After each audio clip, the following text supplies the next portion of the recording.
Hello everyone, let's solve this question. So these questions are based on impulse and momentum. ठीक है, ये impulse और momentum पे based questions है, so इसको solve किया जाए, देखा जाए solutions कैसे आता है. Okay, a batsman hit a ball in straight. Okay, a batsman hits a ball straight in the direction of the bowler without changing its initial speed. Okay, एक बॉलर, देखिए मैंने डायग्राम पहले से बना के रखा है. एक बॉलर यहाँ से बॉलिंग करता है, ठीक है, और ये बॉलिंग करते हुए बॉल यहाँ आगे जा रहा है with the velocity of what 12 metre per second. ठीक है, इसकी इनिशियल वेलोसिटी क्या हो गई 12 metre per second towards the batsman. And उसके बाद बोला जाता है बैट्समैन उसको हिट करता है same direction means towards the bowler, same path को फॉलो करते हुए. तो बॉल अगर यहाँ से गया था तो वापस यहाँ से ऐसे आता हुआ इसी रास्ते पे दिखेगा. So initial velocity 12 metre per second है एंड फाइनल वेलोसिटी भी after collision 12 metre per second ही होगा, बट माइनस साइन आ जाएगा. ठीक है, सेम रास्ते पे अपोजिट डायरेक्शन में. सो क्वेश्चन में क्या दिया आप देख सकते हो, straight in the direction of the bowler, same रास्ते में जा रहा है without changing it's initial speed. That is initial speed क्या था 12 metre per second. So final speed क्या होगा obviously -12 metre per second. It is very clear. Now if the mass of the ball is what 0.15 kg means 0.15 kg का ये ball है. Determine the impulse imparted to the ball. ठीक है, impulse calculate करना है कि कितना इम्पल्स इम्पार्ट कर रहा है वो बैट जो बॉल पर कितना इम्पल्स ये हो रहा है. वन मोर थिंग, मोशन को लीनियर मोशन माना गया है ना, एंड ऑब्वियसली लीनियर मोशन है क्योंकि एक लाइन में ही हो रहा है. हालांकि प्रैक्टिकल लाइफ में सब होना बहुत रेयर रहेगा, बहुत कम कंडीशंस में, कि बॉलर जिस रास्ते से बॉल फेंके उसी रास्ते पर वापस चला जाए एकदम स्ट्रेट रास्ते में. बॉलर भी जो बॉलिंग कर रहे होते हैं वो कर्व हो रहा होता है ना, बहुत हाथ को घुमाता है फिर फेंकता है, वो बॉल 2 डायमेंशनल प्लेन में मूव कर रहा होता है, projectile like a projectile motion. तो स्ट्रेट रास्ते में नहीं फेंकता है वो. और बैट्समैन भी ऐसे हिट करे कि सेम रास्ता को फॉलो कर ले, पॉसिबल नहीं है, बट फिर भी ऐसा मान लिया गया है कि वो लीनियर मोशन है, एक ही रास्ते पे गया और इसी रास्ते पे वापस आ गया. दैट्स वाई यहाँ लिखा गया एज्यूम लीनियर मोशन. ठीक है, नाउ आप क्वेश्चन के पार्ट पे समझते हैं. सो इनिशियल वेलोसिटी क्या है, गिवन डाटा में इनिशियल वेलोसिटी क्या हो गया +12 metre per second and final velocity after collision क्या हो गया, it will become -12 metre per second. ठीक है, so initial velocity final. Mass of the ball क्या दिया हुआ है, मास ऑफ द बॉल दिया हुआ है 0.15 kg. चलिए सारी चीज़ें ऐसा यूनिट में, बहुत अच्छी बात है, डायग्राम हम लोगों ने बना लिया पहले ही. निकालना क्या है, determine the impulse impart to the ball. Okay, मैंने आपको लास्ट क्लास में एक डेरिवेशन बताया था लास्ट वीडियोस में. उस डेरिवेशन को अगर आप नहीं देखी हो तो आप नहीं समझ पाओगे. देखिए मैं रिपीट करता हूँ, इम्पल्स का फॉर्मूला होता है force into time, right, force into time. Short interval of time कह सकते हो, स्मॉल dt या dt. चलिए स्मॉल टाइम इंटरवल होता है, सो टाइम ही लिख देते हैं, कोई बात नहीं. इम्पल्स का फॉर्मूला होता है, बट यहाँ क्वेश्चन में कहीं भी टाइम दिया हुआ है कि बॉल जो है वो बैट के साथ कितनी देर के लिए कट टच में था, नहीं दिया है ना. तो इसको थोड़ी अलग तरीके से सॉल्व करना पड़ेगा, और ये आप तभी समझ पाओगे जब आप लास्ट क्लास की वीडियो को देखे होगे. Leave it. चलिए मैं अभी फिर से समझा देता हूँ, आप समझ जाओगे, अदरवाइज फिर भी आप उस वीडियो को जरूर देख लेना. So impulse is equals to जाएगा फोर्स का formula according to second law of Newton होता है rate of change of momentum, है ना, dp/t. यहाँ भी dt होता है हम जानते हैं, बट ये सॉल्व करके अल्टीमेटली t ही आता है. ठीक है, चलिए, और यहाँ पहले से मल्टीप्लाई t लिखा हुआ है. t विल स्ट्राइक आउट ना, what we will get directly rate of change of momentum, नहीं sorry, change in momentum only. So यहाँ क्या मिला आपको एक knowledge, that is impulse is equals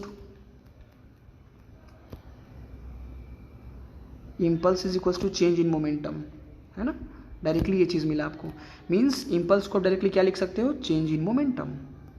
impulse is equals to change in momentum directly, है ना. सो ये आपका एक बहुत अच्छा इक्वेशन मिल रहा है जो बहुत इंपॉर्टेंट है आपके लिए. सो यहाँ इम्पल्स तो निकालना पॉसिबल नहीं क्योंकि टाइम नहीं है, फोर्स टाइम नहीं दिया है, बट हाँ मोमेंटम तो आप निकाल सकते हो ना. चेंज इन मोमेंटम का क्या फार्मूला होता है, आप खुद ही पॉज करके आंसर बोलो, हालांकि मैं लिख रहा हूँ. चेंज इन मोमेंटम होता है momentum final minus momentum initial, and momentum का फॉर्मूला क्या होता है, मास इंटू फाइनल के लिए v ले लेंगे एंड m इंटू इनिशियल के लिए u ले लेंगे. मास इज कांस्टेंट, कॉमन निकाल के बाहर करो. सो यहाँ क्या लिखोगे v माइनस यू, है ना. इसको आप क्या कह सकते हो, v माइनस यू को आप कह सकते हो चेंज इन वेलोसिटी. ये v माइनस यू को क्या आप कहोगे, ऑब्वियसली ये v माइनस यू क्या है, change in velocity. Change in velocity, ये v minus you change in velocity है ना डायरेक्टली. सो इसको आप ऐसे भी लिख सकते हो, दैट इज, एक मिनट बच्चे पॉज करें. Okay, so change in velocity को आप कैलकुलेट कर लो, that is v minus u is equals to what is v minus 12 metre per second and minus u what is u plus 12 metre per second, but ये 12 ही रह जाएगा.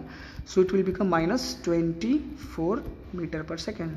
Change in velocity आपने calculate कर लिया है ना, ये चेंज इन वेलोसिटी. और इसी चेंज इन वेलोसिटी को कहाँ रखना है, इसी चेंज इन वेलोसिटी को आपको रखना है उस पर्टिकुलर मोमेंटम वाले फार्मूला पे, सो दैट हम लोग इम्पल्स कैलकुलेट कर लें यहाँ वाले फार्मूला पे, है ना, change in velocity. So finally what is momentum, change in momentum. So dp is equals to delta p is equals to m into change in velocity. Okay, so what is m, mass is what, let's take the example 0.15 kg. okay, mass is what, 0.15 kg multiplied with change in momentum, that is minus 24. so अगर इसको आप solve करोगे then it will become okay, let me solve it. Minus sign इधर आ जाएगा, ठीक है, and ये 15 नीचे 100 चला गया. Okay, very good. Into 24 it will become 5 3 जा 15, 5 2 जा 10 and 0, 2 10 जा 20, 2 1 जा 2, 2 2 जा 24. ओके, 3 2 जा 6, 3.6 एंड माइनस 3.6. सो आपको चेंज इन मोमेंटम क्या मिल गया, that is minus 3.6 kg metre per second. और अभी मैंने बताया ना चेंज इन मोमेंटम क्या होता है, इम्पल्स. सो इम्पल्स क्या हो गया, डायरेक्टली चेंज इन मोमेंटम होता है. सो इम्पल्स का आंसर भी 3.6 न्यूटन सेकंड आप डायरेक्टली लिख सकते हो, है ना. क्यों, इम्पल्स का यूनिट क्या होता है, न्यूटन सेकंड ना. हालांकि आप केजी मीटर पर सेकंड में इम्पल्स का आप लिख सकते हो, it is also clear. So impulse का यूनिट होता है, फार्मूला होता है force into time. So it will become Newton second, है ना. सो आपको आंसर आ चुका है, that is minus 3.6 Newton second. इसको आप अगर मैग्नीट्यूड की बात करो तो मैग्नीट्यूड क्या है इम्पल्स का, मैग्नीट्यूड है इम्पल्स का 3.6 न्यूटन सेकेंड. और डायरेक्शन की बात करो तो बोलोगे टुवर्ड्स द बॉलर. डायरेक्शन क्या हो गया इसका, टुवर्ड्स द बॉलर. हो गया आंसर आपका, है ना, BOWLER बॉलर. ठीक है. सो पहला क्वेश्चन सॉल्व हो गया. आई होप सो आप समझ गए होंगे, कोई डाउट नहीं होगा यहाँ पर. और अगर हाँ आप ये डेरिवेशन नहीं समझ पा रहे हो इम्पल्स वाला, तो एक बार मैं आपसे बोलूँगा कि लास्ट क्लास का जो वीडियो है प्लेलिस्ट में जाकर के आप उसको भी देख लें, वो आपको बहुत हेल्प करेगा, है ना. वहाँ मैंने अच्छे समझाया था. ओके, और मेरे डेली की वीडियोज़ को बहुत शार्पली ऑब्जर्व करो, मैं बार बार आप लोगों को बोलता हूँ. Let's solve the second question. चलिए सेकंड क्वेश्चन सॉल्व करते हैं. This is the second question. The initial velocity of a body. Okay, question बहुत अच्छा है, देखिए ध्यान दीजिए. The initial speed of a body of mass is what, 2 kg. मास क्या दिया बॉडी का, 2 kg, और इनिशियल वेलोसिटी क्या है, 5 metre per second. Let's mark it. This is the given mass is 2 kg and initial velocity u is equals to what, 5 metre per second. ये आपको दो चीज़ें मिल गई क्वेश्चन में, ठीक है. A force act for 4 second, time total 4 second तक काम कर रहा है एक force in the direction of motion. Obviously अच्छी बात है, क्योंकि अगर वो opposite to the direction of motion काम करता तो बॉडी रुक जाता, मूव नहीं कर पाता. ओके, या बहुत सारी चीज़ें होती हैं, वो स्लो हो रहा होता, धीरे धीरे रुक जाता. फोर्स टाइम ग्राफ दिया हुआ है नीचे, इसको हम लोग ऑब्जर्व करने वाले हैं. चल करके क्या कैलकुलेट करना है, calculate the impulse of the impulse calculate करना है जो फोर्स एक्सर्ट कर रहा है, ठीक है. और दूसरा फाइनल स्पीड कैलकुलेट करना है. फाइनल स्पीड देख सकते हो यहाँ पर, final speed of the body. तो दो चीज़ें निकालनी है. पहला आपको इम्पल्स कैलकुलेट करना है, व्हाट इज इम्पल्स, और दूसरा फाइनल वेलोसिटी क्या होगा उस बॉडी का चौथे सेकंड की एंड पर. ऐसा क्वेश्चन मैंने लास्ट क्लास में भी आपको दिया था, है ना. और अगेन मैं वहाँ एक डेरिवेशन बताऊंगा, या मैंने भी बताया जस्ट आपको, आप देख सकते हो. दैट इज इम्पल्स जो होता है वो चेंज इन मोमेंटम के डायरेक्टली बराबर होता है ना. ये डेरिवेशन मैंने भी जस्ट पीछे समझाया है. And one more thing, leave it, मैंने एक चीज़ और आपको बताया कि इम्पल्स का फॉर्मूला जो होता है फोर्स इंटू टाइम होता है. ओके, और ये जो ग्राफ मैंने बनाया है यहाँ पर, वो फोर्स और टाइम ग्राफ ही है, आप देख सकते हो. लेट मी शो यू, ये फोर्स टाइम ग्राफ है. तो फोर्स इंटू टाइम, यहाँ अगर ये फोर्स और टाइम का जितना भी ऑक्यूपाइड एरिया है, अगर ये एरिया पूरा कैलकुलेट कर लोगे तो आप डायरेक्टली इम्पल्स कैलकुलेट कर लोगे. ऐसा वीडियो मैंने लास्ट क्लास में भी अपलोड किया था, आप उस वीडियो को ज़रूर देखना, ठीक है. सो यहाँ देखो आप कौन कौन सी एरिया को स्प्लिट कर सकते हो. ये एक राइट एंगल बन रहा है ना, ये एक रेक्टेंगल बन रहा है यहाँ पर, ये एक ट्रैपीजियम बनता हुआ दिख रहा है, और एक स्क्वायर कह लो या रेक्टेंगल कह लो, जो कह लो. तो आप ये पूरे एरिया को अगर कैलकुलेट कर लेते हो किसी भी तरीके से, like this one right angle triangle, this is rectangle, है ना. इस रेक्टेंगल की एरिया को अगर आप कैलकुलेट कर लोगे, this is trapezium, and again this one is square और रेक्टेंगल जो बोल लो. सो ये पूरा एरिया ऑक्यूपाइड है फोर्स और टाइम ग्राफ से. एंड फोर्स इंटू टाइम क्या होता है, इम्पल्स होता है. तो बेसिकली डायरेक्टली आपको इम्पल्स निकालना है तो क्या करोगे, आप पूरे एरिया को कैलकुलेट कर लोगे. So let's find the area separately. Area 1 क्या होगा, एरिया 1 दैट इज़ पहला जो डायग्राम था आपका, दैट इज़ वो ट्राइंगल था ना, तो क्या हो जाएगा area half base into height, base into height. And what is base, that is 0 से लेकर के 1.5 तक है ना, एंड हाइट क्या है तो 3 न्यूटन तक काम किया है। सो यहाँ क्या हो जाएगा, यहाँ हो जाएगा half base is what 1.5 into force कितना काम किया 3 न्यूटन। ओके, ये पहला एरिया हो गया। इसको सॉल्व करोगे तो इट विल बिकम, इसको सॉल्व करना पड़ेगा, लेट्स मी, अच्छा ठीक है आप इसको सॉल्व कर लेना, मैं आपके लिए छोड़ रहा हूँ, ठीक है चलो कर ही देते हैं, क्या दिक्कत है। सो यहाँ आ जाएगा 5 3 जा 15, 5 2 जा 10, सो 3 जा 9 एंड 2 2 जा 4, ये 9/4 हो जाएगा। रहने दीजिए, अब एरिया 2 सॉल्व करते हैं, फिर बाद में देखेंगे। एरिया 2 सेकेंड एरिया क्या है, एक रेक्टेंगल था मेरे ख्याल से, लेट मी चेक, हाँ रेक्टेंगल। सो यहाँ लेंथ क्या हो गया, अगेन ये लेंथ हो गया आपका 3 एंड ब्रेथ क्या हो गया, दैट इज़ 1.1 का हो गया ना, 1 का डिफरेंस, 2.5 माइनस 1.5 क्या आ जाएगा 1 है ना।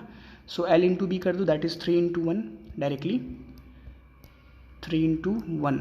सो एरिया 2 क्या हो जाएगा 3 इंटू 1, ये एरिया 2 आ गया, दैट इज़ क्या हो गया directly 3 metre square, 3 metre square, ये भी मीटर स्क्वायर, या सेंटीमीटर है तो सेंटीमीटर जो भी होगा, ठीक है नॉट अ बिग डील, ऐसा यूनिट स्क्वायर लिख देते हैं। एरिया 3, एरिया 3, एक ट्रेपीजियम के एरिया को निकालने का फॉर्मूला आपको मालूम है, that is half perpendicular sides जो होते हैं, परपेंडिकुलर मतलब पैरेलल साइड्स जो होते हैं उनका addition P1 + P2 multiply with the height दोनों के बीच का, मीन्स दोनों पैरेलल साइड्स के बीच का डिस्टेंस कितना है, ये होता है ट्रेपीजियम के एरिया को निकालने का फॉर्मूला। सो पैरेलल साइड्स का हाइट देखते हैं। देखिए पहला पैरेलल साइड ये है जो कि 3 दिख रहा है, और दूसरा ये 2 दिख रहा है, तो 3 + 2 कितना हो जाएगा 5 हो जाएगा ना, और उन दोनों के बीच का डिस्टेंस क्या है ये ना। सो ये क्या डिस्टेंस हो जाएगा 3 - 2.5 है ना। सो 3 - 2.5 क्या हो जाएगा 0.5। तो निकाल लेते हैं area number 3, that is half parallel sides का एडिशन, दैट इज ये हो जाएगा आपको क्या हो गया था 3 + 2 5 हो गया था ना, डायरेक्टली 5 लिख लेते हैं, इनटू हाइट क्या है दैट इज 0.5। इसको आप सॉल्व करोगे तो 10 यहाँ आ जाएगा, एंड ये हो जाएगा 5 5 = 25 एंड 2 10 जा 20, इसको 5 5 = 5 4 जा 20, ये भी लिख सकते हो metre square. And last area number 4, area 4, ये सब क्वेश्चन बहुत अच्छा क्वेश्चन है, इसमें ब्रेन को ऑप्टिमाइज लेवल पे वर्क करना होता है। एरिया 4, एरिया 4 अगेन क्या है, एक रेक्टेंगल है, इसका लेंथ क्या है दैट इज 2 न्यूटन तक काम कर रहा है, एंड ब्रेथ 1 का डिफरेंस आ रहा है ना, देखो 1। सो 2 × 1 डायरेक्टली लिख देंगे एरिया नंबर 4 को, length into breadth 2 × 1 that is 2 metre square या यूनिट स्क्वायर। अब मैंने क्या बोला, फोर्स इंटू टाइम कर लेते हैं, ठीक है, ये पूरा फोर्स इंटू टाइम यानी पूरा ऑक्यूपाइड एरिया निकाल लेंगे, आपको इम्पल्स मिल जाएगा। So directly impulse is equals to what, सारे चीज़ों को ऐड कर दो, एरिया 1 + एरिया 2 + एरिया 3 + एरिया 4, ये आपको इम्पल्स मिल जाएगा ना। Force into time that is क्या, फोर्स इंटू टाइम हम लोगों ने किया है ना बार बार, हर बार तो फोर्स इंटू टाइम मैंने किया है अलग अलग ज्योमेट्रिकल फार्मूला को यूज़ करके, और ऐसे क्वेश्चंस फिजिक्स और मैथ्स के यूज़ से बनते हैं, मैंने आपको बताया था लास्ट क्लास में भी। यहाँ फिजिक्स भी यूज़ होता है और मैथ्स भी यूज़ होता है, तो ज्योमेट्री क्या है, मैथ्स ही है ना। आप जो मेंसुरेशन यूज़ कर रहे हो, perpendicular half base into height, length into breath, ये भी ज्योमेट्री है ना। सारी एरिया को ऐड कर लेते हैं। सो आप यहाँ पर ऐड करोगे अगर बहुत ध्यान से, so will get the answer that is, let me add. So आपको एरिया 1 क्या हो गया, दैट इज़ 9/4 था ना, ये थोड़ा आपके लिए टाइम टेकिंग हुआ, डायरेक्टली मैं यहाँ आंसर लिख देता हूँ, लेट मी राइट, आप खुद से कर लेना। It will become 8.50 newton second. तो ये इम्पल्स आपने निकाल लिया, ठीक है, impulse is equals to 8.50 newton per second. And finally यहाँ पर क्या निकालना है आपको, momentum. Okay, impulse is equals to what, delta P ना। So impulse is equals to, impulse का वैल्यू आपको मिल चुका है, that is 8.50 is equals to, momentum का फॉर्मूला क्या होता है, mv - mu, या फिर इसको आप ये भी बोल सकते हो, that is 8.50 is equals to, m is common and delta v आप लिख सकते हो यहाँ पर। सो डेल्टा v फाइंड कर लो यहाँ से, क्या हो जाएगा 8.50 डिवाइडेड बाई मास क्या दिया था वहाँ का, मास था 2 kg का ऑब्जेक्ट था वो। सो आपको चेंज इन वेलोसिटी क्या मिलेगा 4.25 मीटर पर सेकेंड। तो ये आप चेंज इन वेलोसिटी कैलकुलेट कर लोगे, और इस फॉर्मूले से फाइनली आपका आंसर अब आने वाला है, that is change in velocity का फॉर्मूला क्या होता है, final velocity minus initial velocity. Question में क्या पूछा जा रहा है, final velocity, right. So final velocity is equal to क्या हो जाएगा, change in velocity and plus initial velocity. Change in velocity आपने कैलकुलेट किया 4.25 और इनिशियल वेलोसिटी क्वेश्चन में दिया हुआ था that is 5 metre per second था. So we will got the answer that is 9.25 metre per second. So ये आपका आंसर हो गया फाइनल वेलोसिटी का. आई होप सो आप समझ गए होगे. नहीं समझे हो तो मैसेज करना कमेंट बॉक्स में या व्हाट्सएप पे, मैं आपको समझाऊंगा. Have a nice day. Thank you.